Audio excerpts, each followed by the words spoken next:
Hello everyone and welcome. In today's video I'll show you how to fix your Wi-Fi if it keeps disconnecting on an Honor 600 Pro.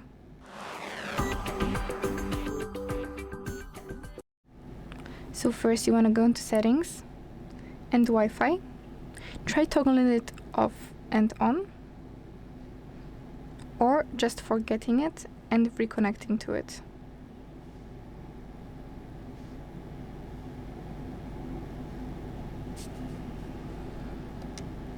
If that doesn't work, try resetting your router or resetting your phone, like so. And the phone has restarted. And if it still doesn't work, you can check for updates. So go into System and Updates, Software Update, and check for updates.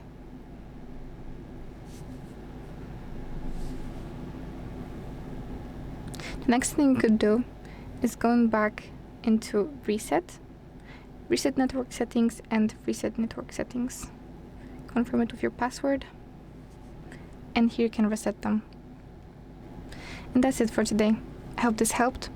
Thank you so much for watching. Make sure to like and subscribe, and I'll see you in the next one.